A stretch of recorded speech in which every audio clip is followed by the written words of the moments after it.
August is already here, already 8 months over in 2026, and this morning I thought about what I did exactly 1 year ago in August 2025.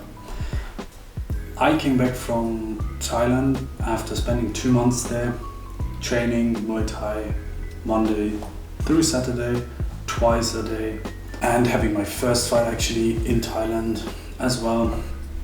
And I was just thinking about my day-to-day life there, how completely different it was compared to now,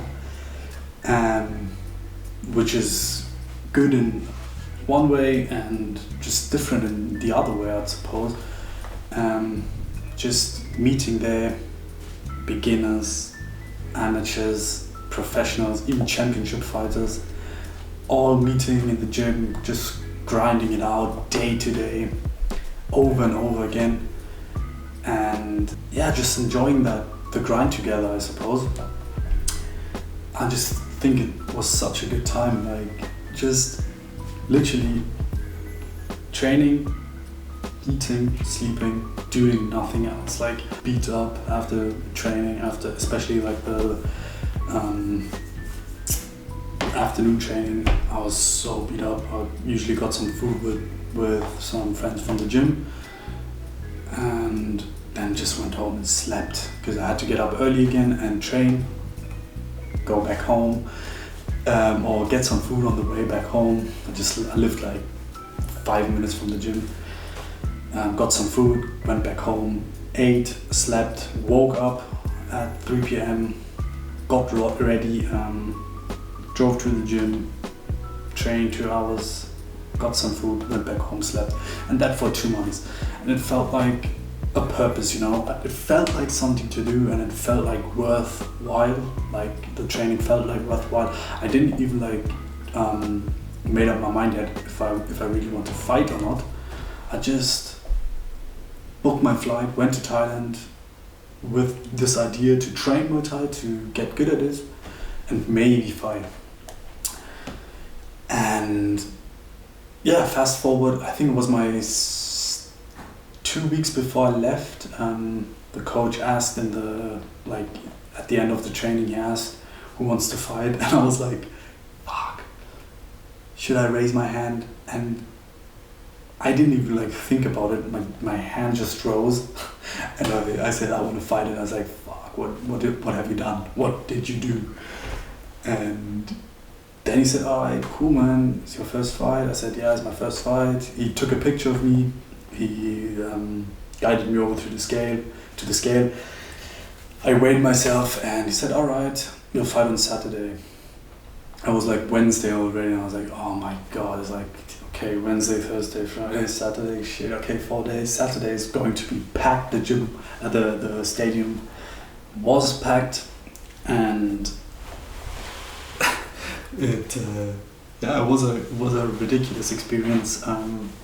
Remember, like the closer the fight came, it was, I think, 20 fights or so, and the closer the fight came, the more nervous I got, but the more quiet I got as well, and the more focused I got. It's like a contradiction, but yeah, I was like, once I got into the ring, then I was completely silent. Like I didn't hear anything. Just like, do you know when you put on like noise cancelling headphones, and it makes like this slight rumbling noise. That's like the only thing I could hear. And then I thought, okay, man, it's like a spar, like it's just sparring. And then he punched me into the face, like full power, and I was like, I'm definitely up now, and he definitely wants to hurt me. And yeah, then we just fought. It's like over very fast. I won. After 5 rounds and on points. Yeah, it was an amazing experience. Then I flew back from Thailand I wanted to really run an marathon. So I looked up in the internet, I went on the internet and looked, okay, is there any race coming up? Okay, there was a race coming up. I don't know which one it was, but it was like $400 to enter and to race. And I was like, hell no, I'm not paying $400 to run. So I bought myself trail running shoes, I bought myself a vest and started to train like longer distances. And my dad has his birthday on 9/11, and last year my mom decided to celebrate his birthday in Italy, to a place we've been going for the last 25 years. It's like a family vacation spot, I guess. I thought to myself, alright, I want to run there. But from Munich to there is about 450 kilometers, which is too long right now. So I bought me like a bus ticket for like $20, drove to the southern village or city in Austria, which is called Villach. Arrived there, and then I ran across Slovenia, like the whole width of Slovenia, no, not the whole length of Slovenia, into Italy. I ran for 22 hours and about 104 kilometers and gained, I think, 2,500 meters of altitude. I'll put in a picture here. Oh my god, like that was even harder than fighting. That was the most exhausting thing I've ever done by far, honestly. Because when I started at like 7 a.m. and I had to go up like this huge mountain. Like, I think I have a video still. It's like at least 1,200 meters ascend in the beginning, like straight up a mountain. And I remember I looked at my watch. Once I got up there, it took like 6 hours, I think, 6-7 hours. And I only ran, I think, 20 kilometers. Well, I hiked 20 kilometers, honestly, because I couldn't run uphill. And then I still had like 80k left. And it was starting to get dark, and I had all of my food, all of my nutrition basically in my vest. I have a picture as well on my phone, basically gels and tortillas and wine gummies and like pastries for the beginning. I literally, like in the beginning, I ate like real food, and then after the real food was gone, I switched over to gels and gummies and stuff. And once it got dark at around kilometer 40, I think, or maybe after the marathon, I was just basically on my own on the road. Like, there was nothing, like it was pitch black, literally just my headlamp, which is, funny enough, it's here, this one, my Petzl headlamp. That's like the only light I had, and charging it like on my power bank every like 2 hours or so. But yeah, just me on the highway, which is like, not highway, but like the road, which is super dangerous, like looking back now. But it was just like solitude, just me running on the road somewhere in Slovenia. And I haven't had any like ultra marathon experience before this. I just came back from Thailand, wanted my next challenge, and I just said I think I could do it. I honestly didn't know if I could do it. I just said, alright, I think I could do it. So I tried it. I mean, honestly, now looking back, if I twisted my ankle or something, or maybe got hit by a car, God forbid, but let's say I twisted my ankle somewhere in Slovenia at like 3 a.m. in the morning, there was nothing around me. Literally nothing. There was forest, just a forest and a road. And I don't know what I might have done if something like that happened, like if I twisted my ankle. Probably call the police, I don't know. But fortunately it didn't happen. And yeah, I didn't even think about that, honestly. I just wanted to. I just ran. Honestly, it's just maybe it might sound like this crazy thing, but I just saw it as an adventure. Just ran. I mean, I didn't have like this specific goal, time limit I want to reach. So I took breaks when I needed breaks. I ran when I could run, and tried to enjoy the scenery in the beginning. Even took like a few pictures of the scenery, like waterfalls and stuff. But the further I ran, the more I got like focused on just running and just making one step further, because I think like kilometer 70 or so, I was like my everything hurts.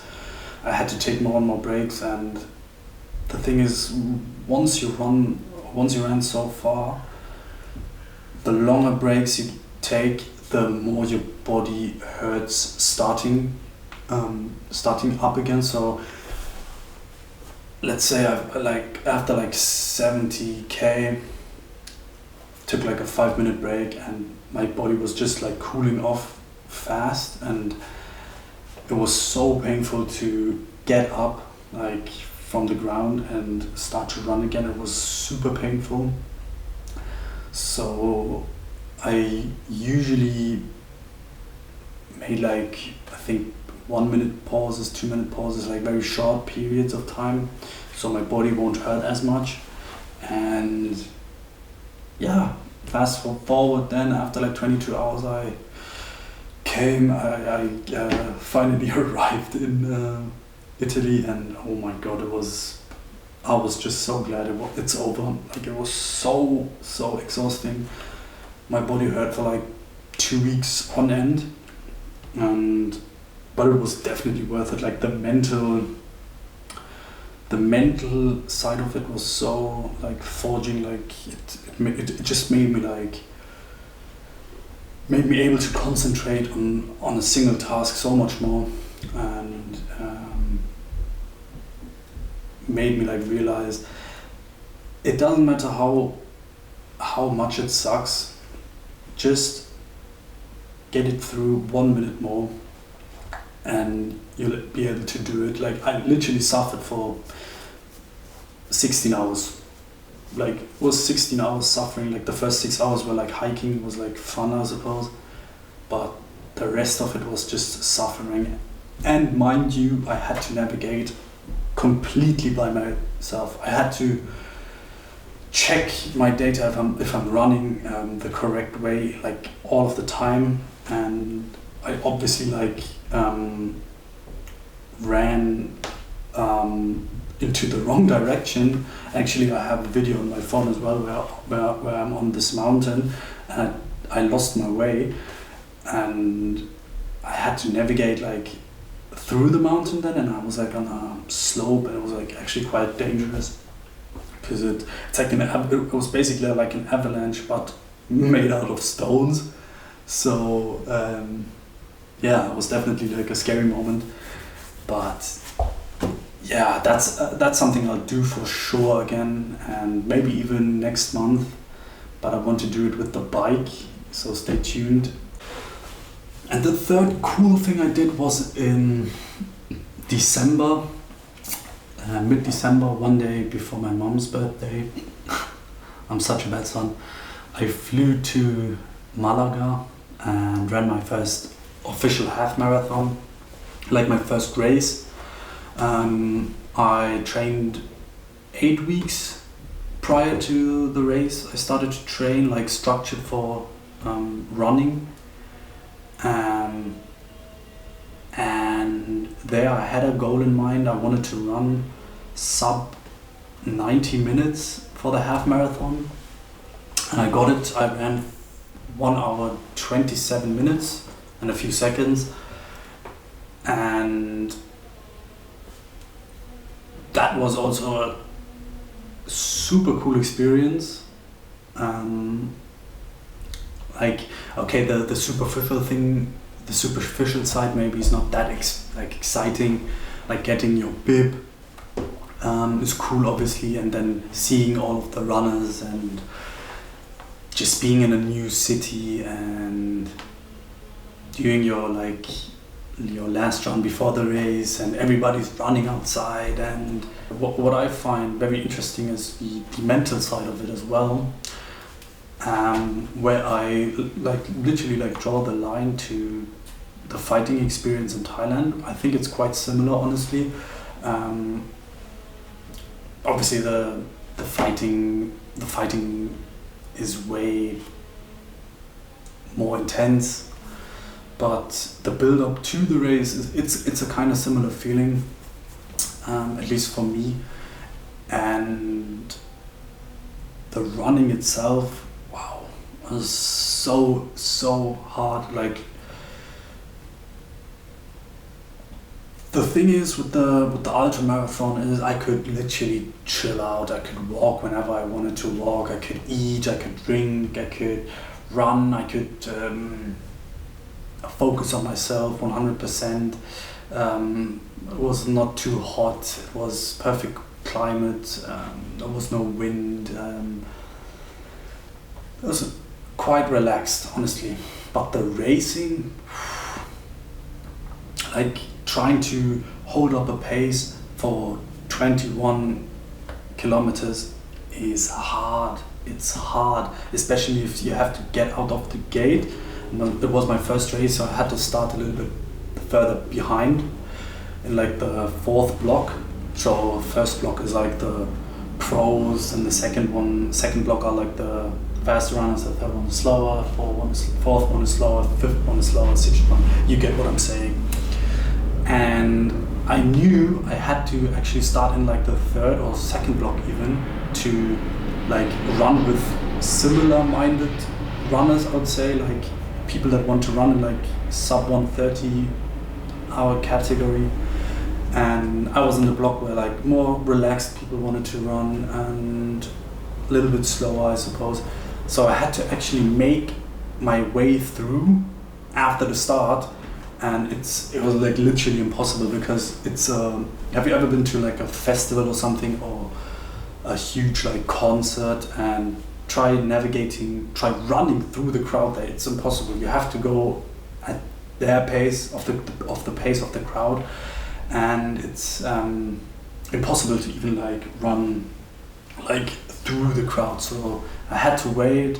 I had to, at least the first 2 kilometers, I had to run way slower than I wanted to, and I had to actually run faster than in the third and fourth.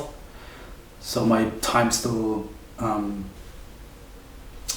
so my pacing is right, and that was hard as well to then calculate. Okay, I'm 30 seconds behind now. How fast do I have to run? And then the third and fourth K was quite easy still, because I was still fresh. But then once the about around the 1 hour mark, so I don't know, kilometer 15, 16, it was pain. It was just pain, just hurting. My heart was pounding crazy, and my body wanted to stop. I really thought about it as well. Should I just stop? Fuck it. It's not worth it. I mean, you could just stop. You can just stop and walk. But I didn't do it. I just ran. It's a weird thing to explain. It's nothing special. It's just I'm trying to explain it. Grit, to just keep on suffering. It's such a how should I say, it's such a good quality, I think, to just bite down on your teeth and just keep on doing and keep on suffering. I mean, if it's not something you really want to do, keep biting down on your teeth and enduring the pain. If you're getting nothing out of it, it's literally like self-destructing yourself. But in like a sport context, if you challenging yourself, I think that is one of the biggest. So my camera overheated, therefore I have to hold it right now. The thing is, what I wanted to say is the ability to suffer and to tough it out when it really matters. An example for when you're running a half marathon, ultra marathon, when you're fighting and you get hurt, is to just suffer for a little bit longer and you'll get through it. It's basically like the story from Odysseus when he's on the sea with his crew and his crew opens a box and the box contains the adverse winds, and they basically, being almost in the harbor, almost arriving there, they get pushed out onto the open sea again. What I'm trying to say is, I'm not trying to be a life coach. The thing is, what I wanted to say is, even if you're almost at the finish line, push through until you're there. Don't stop. Don't open that box, even if you think there's gold inside. Just suffer a little bit longer, endure it, and you'll finish it.